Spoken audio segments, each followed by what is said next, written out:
Bonjour et bienvenue sur le plateau de Bonjour chez vous. Aujourd'hui, nous allons voir comment nous pouvons guérir des blessures du passé. Certains d'entre vous avaient peut-être un passé très douloureux que vous transportez depuis des années. La bonne nouvelle, c'est que Jésus veut vous guérir et Amen. puis la guérison est disponible. Amen. Amen, amen. Vous allez bien ? Très bien, merci. Super bien. Génial. Aujourd'hui, on a un très beau témoignage dans la rubrique C'est mon histoire. Chaque vendredi, tous les témoignages sont beaux. Celui-ci est un peu connu par le public. Monique Lépine, vous en avez peut-être déjà entendu parler. Elle a donné son témoignage sur différentes plateformes déjà. Mais aujourd'hui, elle nous a raconté vraiment comment elle a dû choisir la vie. Le Seigneur lui a vraiment demandé s'il y a la mort devant toi, il y a la vie devant toi, choisis la vie. Parce qu'elle était littéralement en train de mourir de chagrin. Et vous allez voir comment le Seigneur l'a relevée après un passé plus que douloureux. Une histoire vraiment très, très édifiante qui va donner de l'espoir à nombre de personnes, vous qui nous écoutez. Et on va parler de ces blessures qu'on transporte dans nos vies, des choses douloureuses qu'on a pu vivre et de comment le Seigneur peut nous guérir. Et on va commencer tout de suite avec toi, Annabelle, dans la pensée du jour.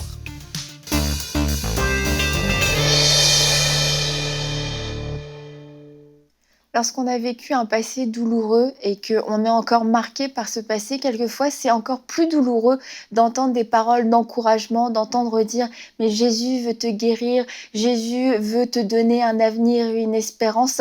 Mais aujourd'hui, j'aimerais vous dire, ce n'est pas parce qu'on dit ce genre de paroles à la légère, c'est parce que c'est la vérité. Mais j'aimerais vous dire que ces paroles n'enlèvent pas ce que vous avez vécu dans votre passé, n'enlèvent pas la douleur que vous avez réellement expérimentée, les actes peut-être horribles que vous avez vécu, dont vous avez été victime. Mais nous devons dire la vérité, nous devons dire ce que Jésus a fait. Et aujourd'hui, j'aimerais juste vous encourager à regarder vers l'avant, à regarder ce que votre vie pourrait être si vous étiez guéri, si Dieu pouvait vraiment faire quelque chose. À quoi ressemblerait votre vie? Et certains d'entre vous, je crois que ça fait longtemps que vous n'avez pas rêvé, que vous n'avez pas imaginé une vie où votre âme ne serait pas déchirée, où votre âme ne serait pas meurtrie. Et je voudrais juste vous inviter à prendre ce moment, à inviter le Saint-Esprit dans cette réflexion et à lui demander à quoi ressemblerait ma vie si mon cœur était guéri? À quoi ressemblerait ma vie si mon passé n'était plus mon moteur, si mon passé n'était plus ce qui dictait, ce qui définissait ma vie, et à prendre ce temps dans sa présence où il va vous montrer d'une façon personnelle ce qu'il veut faire dans votre vie. Et j'aimerais vous lire dans Michée 7,7 ce verset un petit peu sorti de ce contexte, mais qui je crois va vous encourager. Mais moi je regarderai vers l'Éternel, je mettrai mon espérance dans le Dieu de mon salut, mon Dieu m'exaucera. Ne te réjouis pas à mon sujet, mon ennemi, car si je suis tombé, je me relèverai. Et si je suis assise dans les ténèbres, l'Éternel sera ma lumière. Et c'est ce que je veux confesser sur votre vie et je veux vous encourager, comme l'apôtre Paul a dit, à aller de l'avant, à ne plus regarder ce qui est du passé, mais à aller de l'avant. Et comment aller de l'avant? En prenant ce premier pas, tout simplement en laissant le Saint-Esprit vous aider à rêver, vous aider à imaginer, vous aider à visualiser un avenir rempli d'espérance, car le Dieu de votre salut est aussi le Dieu de votre espérance. Amen, amen. Merci pour cette pensée pleine d'espoir, Annabelle. Parce que oui, il y a un moyen de se sortir de ces douleurs. Je pense que certains d'entre vous, vous nous écoutez et vous vous réveillez chaque matin avec un sentiment de souffrance, comme si le poids du monde vous était tombé dessus pendant la nuit, à vous dire oui, ça s'est vraiment passé, je vais vraiment devoir subir encore cette douleur toute la journée. Et c'est ça parfois, ça fait tellement mal ce qu'on a pu vivre que juste passer au travers de la journée est un exploit, de se dire j'ai survécu une journée de plus, si on y va un jour après l'autre. Mais la bonne nouvelle, c'est que Jésus nous donne une opportunité de pouvoir revivre une vraie vie, cette vie en abondance à laquelle il nous appelle, pas juste une vie où on survit difficilement, mais une vie où on vit réellement. Notre verset du jour va vous encourager, Ézéchiel 34 au verset 16 qui nous dit « Je chercherai celle qui était perdue », on parle de brebis, mais ça peut être aussi vous, si vous êtes une femme, vous vous sentez particulièrement concernée par ce passage, « Je chercherai celle qui était perdue, je ramènerai celle qui était égarée, je panserai celle qui était blessée et je fortifierai celle qui est malade. » Quelle magnifique promesse dans un verset, tellement un héritage exceptionnel que Dieu veut nous donner au travers juste de ces quelques lignes. On voit que Dieu a pourvu en fait de quoi combler à tous nos manquements, à toutes nos souffrances, à tout ce qu'on peut transporter. Il a prévu un moyen en fait de nous guérir, de panser nos blessures, de nous soigner pour nous permettre de goûter à nouveau à la joie, à la vie, à la paix en abondance. C'est extraordinaire ce que Dieu peut faire. C'est effectivement extraordinaire que Dieu, en fait, s'occupe de nous. Et on peut parler de différentes religions. Mais quand on vient parler du Dieu de la Bible, c'est le Dieu du jeu. Je chercherai, je ramènerai, je penserai, je fortifierai. Amen. Dieu se révèle comme le Dieu d'action. Et le mensonge du diable, c'est de nous faire croire qu'on ne s'en sortira pas. Et j'aime beaucoup ce qu'Annabelle a dit. Osez imaginer, osez de vous voir rêver. Aucun prisonnier ne peut s'évader d'une prison s'il ne se voit pas libre. Aucune personne ne peut être guérie si vous ne vous voyez pas libre. Parce que Dieu aura beau ouvrir la porte de prison comme il a fait pour Pierre, vous allez toujours penser que c'est un rêve. Et je crois qu'aujourd'hui, le pas que Dieu vous demande, ce n'est pas de faire un effort extraordinaire. C'est juste retrouver votre capacité de voir votre vie étant meilleure, votre capacité de voir votre situation s'améliorer, de vous voir retrouver le sourire au lieu des larmes que vous avez portées comme un vêtement. Et il arrive que le comment, bon je sais c'est le titre de l'émission, mais le comment vient en fait donner beaucoup de lourdeur et beaucoup de... on a peur, on ne voit pas comment on va s'en sortir. Ok, il va venir me chercher parce que je suis perdue, il va me penser parce que je suis blessée, mais comment est-ce que ça va se passer? Comment est-ce qu'on va réussir à faire ça? Et la montagne semble tellement grande, les étapes semblent tellement infranchissables qu'en fait, on a du mal à saisir la promesse. Mais il y a nous et puis il y a la promesse. Et en fait, ce que Dieu nous demande de faire, c'est juste de prendre la promesse. Le reste, c'est lui qui va s'en occuper. C'est lui qui va nous guider. C'est lui qui va nous montrer les étapes. Mais si nous, on est focalisé sur le comment, on est en train de faire le travail de Dieu. Dieu a donné la promesse, il nous dit crois. Et lui va faire en sorte que la promesse puisse se manifester pleinement dans notre vie. Et vraiment, je crois que le comment, c'est quelquefois la question qui va venir aspirer notre foi. Ouais. On commence à y croire, oui, Dieu va guérir mon cœur. Mais comment est-ce qu'il va faire? Mon cœur est tellement en mille miettes. Et du coup, on retombe encore une fois parce qu'on se dit ce sera impossible. Et je veux vraiment vous encourager à ne pas vous poser cette question sans cesse comment, mais juste à croire et à laisser Dieu faire son travail. Amen. Et si tu le crois, tu peux le posséder. Et je crois que ici, je crois que en ce jour, on veut vraiment insister sur il faut le voir, il faut oser. Et tant que cette imagination divine de voir une nouvelle réalité n'est pas, vous ne faites pas l'effort petit à petit de l'activer, la foi ne peut pas naître. La foi commence à naître. Voilà. Tu vois, le prisonnier qui est en prison, c'est quand il se voit libre, qui croit qu'il peut s'évader, qui croit qu'il peut s'en sortir. Et ça, c'est une chose que l'ennemi va faire. Il va te dire, non, tu ne pourras jamais. Ta vie sera toujours la même. Ce qu'on t'a fait, c'est impossible de guérir de cela. Si Lazare est sorti du tombeau, tu peux sortir du tombeau là où on t'a enterré. Et je veux que tu ne regardes pas justement au comment Dieu s'y prend, parce que les méthodes de Dieu n'appartiennent pas aux hommes. Les méthodes de Dieu lui appartiennent. Qui avait cru que Israël allait arriver devant la mer Rouge fermée, les Égyptiens derrière? Dieu a dit, la méthode m'appartient. Ma méthode, c'est que vous allez traverser la mer Rouge. La méthode est de Dieu, on ne sait pas. Dieu travaille par des voies mystérieuses. Mais on vous invite aujourd'hui, là où vous êtes, en respectant votre peine, votre douleur, votre passé qui est difficile, mais en vous appelant en ce que Jésus a dit, levez les yeux et regardez dans votre vie les champs qui blanchissent déjà pour une saison de joie, pour une saison où tu vas reconnaître la main de Dieu parce que Dieu vous aime malgré votre passé. Amen. Il y a une vie nouvelle qui est possible grâce à Jésus, uniquement grâce à Oui. Jésus. Sans lui, c'est impossible. Je suis d'accord à 200%. C'est impossible. On peut rester meurtri toute sa vie. Mais quand Christ vient et prend notre Amen. vie en miettes et brisée et la prend de ses mains et la remodèle et la façonne et redépose la joie, la paix, l'amour entier à l'intérieur, ça donne un chef-d'œuvre extraordinaire au point où des gens peuvent encore rire alors qu'ils ont vécu des tragédies. Rire, c'est quelque chose de tellement naturel quand on va bien. Mais quand notre vie est en miettes, rire devient une montagne infranchissable. Est-ce que je vais encore pouvoir rire dans ma vie? Est-ce qu'un jour, je vais encore pouvoir avoir un sentiment de légèreté dans mon cœur? Et c'est là le défi que les gens peuvent surmonter. Moi, j'ai rencontré une femme qui avait vécu des abus et en fait, elle a expérimenté une vraie guérison Wow. profonde. Et quand elle m'en parlait, elle était même remplie d'amour pour la personne, pour celui qui avait été son agresseur.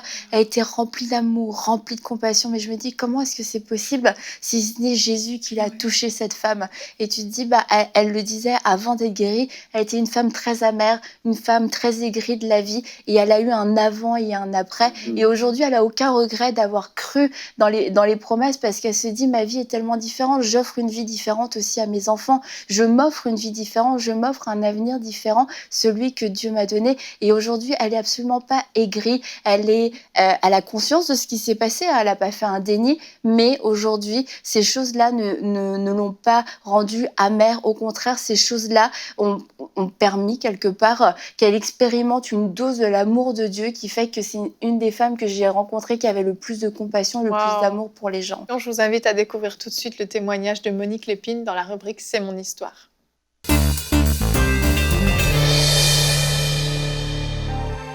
Ce qui s'est passé ce soir à l'école polytechnique de l'Université de Montréal est épouvantable. Armé d'un fusil semi-automatique et d'un poignard de chasse, Marc Lépine, de son nom de naissance Gamil Garbi, pénètre dans une salle de cours du 2e étage de l'école polytechnique de Montréal.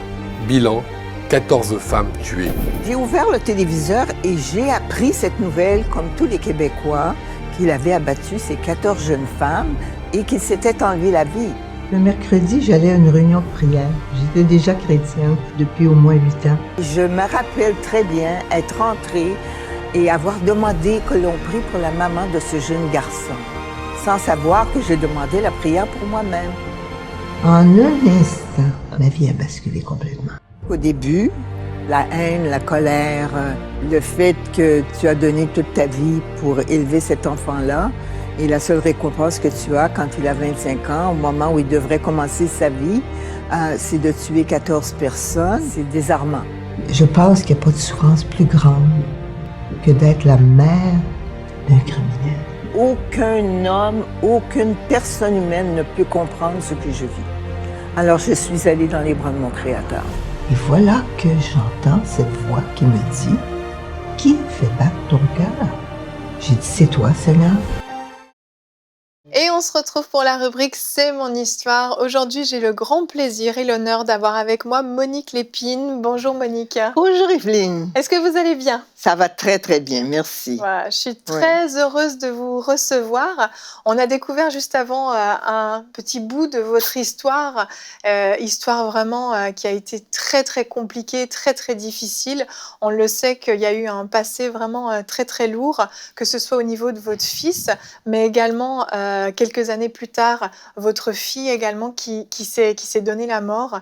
Et pour vous, ça a été un enchaînement de difficultés, d'épreuves qui vous ont peu à peu vraiment amené au fond du trou, si on veut. Ouais.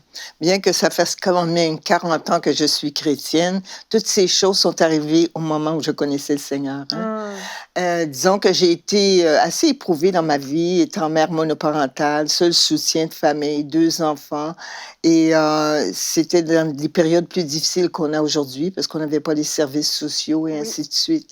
Mais mon fils, justement, 6 décembre 1989, a abattu 14 jeunes filles et s'est enlevé la vie par la suite.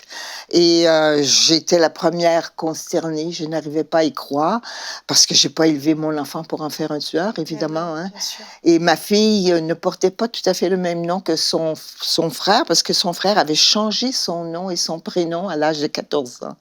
Et elle allait au collège et elle n'avait pas la force de caractère que j'avais. Et malheureusement, c'est la drogue qui l'a emportée. 7 années plus tard, elle est morte d'une overdose de cocaïne. Alors, c'est là où ma vie s'est effondrée complètement. C'est ça, parce qu'au départ, vous me disiez, vous n'avez pas pu faire votre deuil de votre fils, Non. parce que c'était tellement médiatisé, cette Ouais, histoire, c'était exact. trop public. Mais quand votre fille est partie, là, par contre, ça a été vraiment... c'est comme le double choc, en fait, qui vous est tombé dessus. Hein. Mais c'était la raison de vivre, ma raison de vivre, parce Oui. que toute ma vie, j'avais travaillé très fort pour élever mes enfants, leur donner une bonne éducation, au moment où ils auraient dû commencer à vivre. Voilà que mon fils s'enlève la vie en emportant avec lui aussi 14 jeunes filles, me laisse l'odieux de son geste. Ma fille qui n'a pas la force de caractère, qui va aller dans des drogues. Mhm. Et malheureusement, c'est ce qui arrive souvent quand on vit des expériences difficiles. Si tu n'as pas Jésus en toi, tu vas te laisser tenter par tous ces substituts que le monde offre. Mais ça nourrit pas ton cœur. Exactement. Et elle est morte. Et là, ma vie a perdu tout son sens. Mm. Tout son sens. C'est ça, et cette période a été vraiment difficile pour vous, au point où vous n'aviez même plus le goût de vivre. Je n'avais en fait. plus le goût de vivre, je ne trouvais plus de goût. Et puis ça correspond aussi à la période où je prenais ma retraite en tant qu'infirmière, parce que j'étais 40 ans infirmière. Et c'est à cette même période. Alors, j'avais beaucoup de temps et tout ce que je pouvais faire, c'était pleurer ma peine et peut-être m'apitoyer à ce moment-là sur mon sort. C'est ça. Et je ne voyais pas le bout du tunnel. Non, puis il y avait de quoi. Il y avait de quoi. La situation était vraiment difficile. Et en 1999, vous avez fait un voyage en Israël, qui était quelque chose qui était vraiment important pour vous, puis qui a amené un tournant quand même. Oui, parce que là, je savais que j'allais prendre ma retraite. Donc, j'ai dit au moment où j'ai de l'argent, j'avais ce besoin viscéral de marcher là où Jésus avait marché et de le rencontrer finalement. Oui. Et c'est au jardin de Gethsémani que j'ai vu Jésus souffrant avec sa couronne d'épines, tout ce sang qui coule. Et tu comprends à ce moment-là, quand tu es chrétien, qu'il a fait ça par amour pour toi. Parce que toi, tu as péché et tu ne pouvais pas te délivrer, mais c'est lui qui est venu comme sauveur. Il a fait ça pour toi par amour, dans des périodes où tu étais au pire de ta condition humaine. Alors, pour moi, ça a été un rendez-vous très, très, très important dans ma vie. Et c'est là aussi où j'ai été tellement touchée que l'Esprit est venu me confirmer, me donner un dépôt qu'un jour, je témoignerai du nom de Jésus. Wow. Et ça paraissait fou à ce moment-là, Ouais. parce que vous n'étiez pas en état de Pas témoigner encore, de quoi que ce soit pas à ce encore. moment-là. Hein, Ouais. C'est ça. Tellement de blessures, tellement de... Il y a eu un chemin de guérison, puis ce serait très long de tout raconter aujourd'hui. Mais un peu plus tard, quelques années plus tard, parce que ça s'est fait étape par étape, en 2001, là, vous avez vécu vraiment cette expérience qui a donné tout un sens au reste de votre vie, finalement. Exact. Parce que, vous savez, la vie est faite de choix. Hein? On choisit toujours. En 2001, j'étais à l'église un dimanche matin et j'étais dans une tristesse profonde. Et j'allais quand même à l'église parce que j'avais besoin d'entendre la parole, mais je pleurais pratiquement du début à la fin du service. Et j'étais là et je sentais mon âme sortir de mon corps. J'étais après mourir de chagrin. Et à un moment donné, c'est arrivé au niveau de mon cou et je n'étais pas capable de tenir ma tête droite. Il y avait une femme à mes côtés et je me suis penchée sur elle et j'ai dit, si je tombe, laissez-moi par terre. Je ne veux aucune réanimation cardio-respiratoire. Je ne voulais pas vivre. Mais voilà que quand tu ne peux plus rien par tes propres forces, Jésus vient te rencontrer. Il est venu vers moi et je l'ai entendu me demander qui fait battre ton cœur. On ne pense pas à ça, hein? On ne se lève pas le matin pour agressionner notre cœur. J'ai dit, c'est toi, Seigneur. Et à ce moment-là, il a placé 2 chemins devant moi, la mort, la vie. Et il m'a dit, choisis le chemin que tu veux prendre.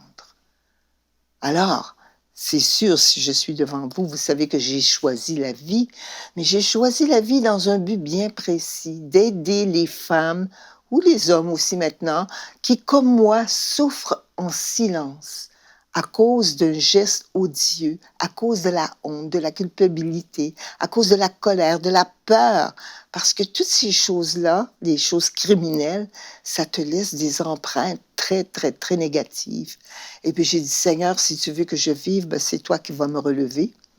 Et c'est toi qui vas réorienter ma vie, parce qu'on a besoin d'une orientation. Oui. On ne peut pas vivre juste dans notre chambre. Alors, puis tu veux pas vivre... Moi, je voulais pas vivre une vie de survie. Je voulais une vie d'abondance. C'est ça, la vie. Celle que le Seigneur a promis. Exact. Que des fleuves d'eau vive coulent en toi. Et c'est ce que je voulais. Je voulais pas donner juste du négatif. Alors, j'ai dit, Seigneur, il faut que tu changes ma vie et puis que tu me restaures complètement. Et c'est ce qu'il a fait. Mais ça s'est pas fait en un jour. J'ai mis 17 ans. 17 ans depuis le 30e, depuis que mon fils a fait ce geste. 17 ans pour être capable de parler émotionnellement de cet événement. Parce qu'avant, je me cachais. Et ça, c'était en 2006.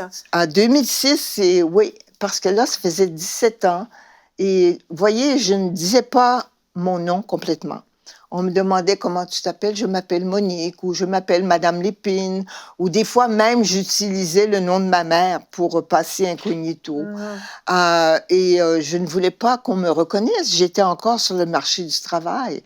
Donc j'avais besoin de toute mon énergie pour travailler, pour payer mon loyer, Oui, quoi. Il y avait une honte qui accompagnait. La honte était là, et vraiment, je ne voulais pas qu'on me reconnaisse. Seules les personnes qui me connaissaient d'avant l'événement savaient qui j'étais. Mais vous savez, je voulais croire que personne ne savait, mais finalement, tout le monde le savait. Mais je n'en parlais pas. C'est ça. Et ça, je l'ai su seulement après, quand j'ai parlé à des infirmières avec qui je travaillais à l'époque, et j'ai dit, saviez-vous que j'étais? Ils ont dit, tout le monde le savait, sauf que comme tu n'en parlais pas, on respectait ton choix. Wow. Alors, elles ont été vraiment très, très, très aidantes. Vraiment Oui, respectueux. oui, très respectueuses, vraiment. Et je savais aussi qu'il y avait des gens qui priaient pour moi, parce que l'Église, quand même, priait pour moi. Donc ça m'a aidé à me relever. C'est ça. Mais c'est ça, ça a pris 17 ans. Et c'est ça, en 2006, votre pasteur vous a demandé si vous étiez Auparavant, Auparavant, c'est en 2002. Ah oui. En 2002, dès mon retour d'Israël, j'avais commencé à témoigner, mais vraiment dans des milieux très protégés, des milieux chrétiens. J'avais presque besoin de 3 gardes du corps à mes côtés, parce que je craignais encore. Mais j'y allais. Dès que le Seigneur me demandait, j'y allais. J'ai toujours obéi à ce qu'il me demandait d'aller témoigner. Et à ce moment-là, j'étais dans l'Église Nouvelle Vie. J'avais choisi d'aller dans l'Église Nouvelle Vie pour être protégée, parce que c'était quand même une grande église et j'étais quand même assez anonyme à l'époque. J'allais aux réunions de prière, personne ne me connaissait. Mais ce matin-là, le pasteur m'a demandé, c'était le 8 décembre 2002, il m'a demandé si je pouvais participer à un panel comme aujourd'hui pour la première fois. Et là, je révélais qui j'étais, imaginez. Wow. Et je me rappelle encore comment il avait mis beaucoup, beaucoup de diplomatie pour annoncer qui j'étais. Mais ce soir-là, quand j'ai dit, je me suis levée et j'ai dit, je suis Monique Lépine. Première fois que je disais mon nom depuis les 13 années où c'était arrivé. Oui. Et j'ai eu une guérison instantanée de la honte, de la culpabilité. C'est merveilleux. Je ne me suis jamais cachée par la suite. J'ai toujours dit que je m'appelle Monique Lépine et je le redis encore. Alors, je ne me suis plus cachée et j'ai reçu une nouvelle identité en Christ. Cette identité d'enfant de Dieu, je l'étais déjà, mais là, c'était plus profond, que je témoignerais et je n'avais plus honte. Wow. Je savais que le Seigneur m'avait mis à part. C'est sûr que c'est pas une vie normale, puis je la souhaite pas à personne, hein, mais c'est ma vie et c'est là où le Seigneur a voulu m'amener. Et c'est ce qu'il me donne à faire, c'est de parler de sa confiance, de la relation qu'on peut avoir avec lui, de son immense bonté, son immense amour envers chacun de nous, quelles que soient les circonstances Amen. de notre vie. Amen. Hein. Et puis, il m'a relevée complètement. C'est ça. Vous avez pu à nouveau être joyeuse. Ah, très joyeuse. La paix, l'amour, vous avez pu ressentir toutes tout le ces fruit de belles l'esprit, émotions. vraiment. Je sais que je l'ai. Des fois, la patience, je la travaille encore, mais disons que ça, c'est pas trop grave. Mais c'est ça, la vie, cette vie en abondance que Jésus vous a proposé de choisir ce jour-là, vous l'avez vraiment eue, vous avez réussi à la trouver. Oui, mais elle se développe. Elle se développe chaque matin dans une relation avec le Seigneur. Elle se développe dans l'étude de sa parole, dans la mémorisation des versets. Parce que vous savez, les versets, c'est pas quand arrive le drame que tu vas te rappeler le verset. Moi, je me suis rappelé d'un verset en particulier qui m'a soutenu du début à la fin, mais que j'avais mémorisé quand j'étais jeune chrétienne. Je vous le cite parce qu'il est très important, puis je vais le citer, tiens, à l'auditoire. « Aucune tentation ou épreuve ne nous est survenue qui n'ait été humaine. Dieu qui est fidèle ne permettra pas que nous soyons tentés ou éprouvés au-delà de nos forces. Mais avec la tentation ou l'épreuve, il nous donnera le moyen d'en sortir pour que nous puissions la supporter. » Dieu a toujours un moyen, a toujours une parole, a toujours quelqu'un qui va mettre à tes côtés au moment où tu en as besoin. Amen. Et ça, il faut le croire. Oui. C'est la foi. Monique, avant qu'on termine, j'ai vraiment à cœur que vous puissiez prier. Je crois qu'il y a des personnes qui nous écoutent et qui ont vécu une telle tragédie qu'ils se disent « Moi, c'est impossible pour moi, je ne vais jamais pouvoir me relever. » Vous voulez bien prier pour eux? D'accord. Ô Père Saint, oui, Père Saint, tu veux qu'on te connaisse, qu'on connaisse Jésus-Christ, qu'on l'accepte dans notre cœur, parce que c'est le seul moyen d'être capable de passer au travers de ces drames, de ces épreuves de notre vie. L'Esprit est là, le consolateur, l'Esprit de vérité est en nous, parce qu'il veut nous diriger chaque matin. Il veut renouveler nos forces chaque matin. Il veut nous redonner la joie, la paix qui est en Jésus. Et Seigneur, je vois toutes ces personnes qui peut-être pleurent comme j'ai pleuré pendant ces 17 années où je souffrais. Mais Seigneur, il y a de l'espoir. Tant qu'on est en vie, on a de l'espoir. Mes enfants ont fait des choses horribles. Ils se sont enlevés la vie, Seigneur. Mais ils étaient responsables, ils étaient adultes devant toi. Et toi, Papa, tu m'as dit que moi, j'étais encore en vie. J'étais encore en vie pour te servir. J'étais encore en vie pour glorifier le nom de Jésus. Et Seigneur, tu as renouvelé mes forces chaque matin. Et tu le fais encore malgré mes 82 ans. Et Seigneur, oui, tu le fais. Et c'est tellement merveilleux de savoir qu'on n'est jamais seul dans la vie. Chaque matin, tu es là avec chacun de nous. Mais chaque personne doit se donner le privilège de profiter aussi de ce temps qui lui est donné pour entrer en ta présence. Amen. Merci beaucoup, Monique, d'être venue témoigner sur notre plateau. Et j'aimerais vous recommander à vous qui avez aimé l'histoire de Monique, son livre « Monique Lépine, Renaître ». Il est disponible sur EMCI Boutique. Dans ce livre, Monique, vous racontez tout le chemin de guérison que vous des avez épreuves, vécu, de colère, de peur, de honte, de culpabilité. Les émotions que Dieu a guéries. Et il y a également un autre livre qui s'appelle « Vivre ». Et lui, il est disponible en version électronique sur leslibrairies.ca. On vous le recommande également. Là, vous racontez votre témoignage plus en détail. Plus au niveau de l'événement de Polytechnique. Exact. Merci beaucoup, Monique, pour votre témoignage, votre cœur, et on bénit le Seigneur pour ce qu'il a fait dans votre vie. Ça fait grand plaisir, Evelyne. Ah, gloire à Dieu, il n'y a que Dieu qui peut faire des choses comme ça. Et quand on préparait cette émission, vraiment, on a prié pour vous qui nous écoutez.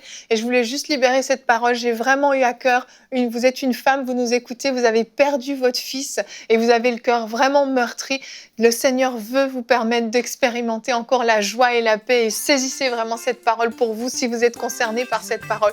Mais vous êtes beaucoup d'autres, nombreux à avoir des vies en miettes que le Seigneur veut vraiment reprendre en main et amener à nouveau la joie et la paix. Soyez fortifiés et soyez bénis. Merci à tous de nous avoir suivis et bonjour chez vous.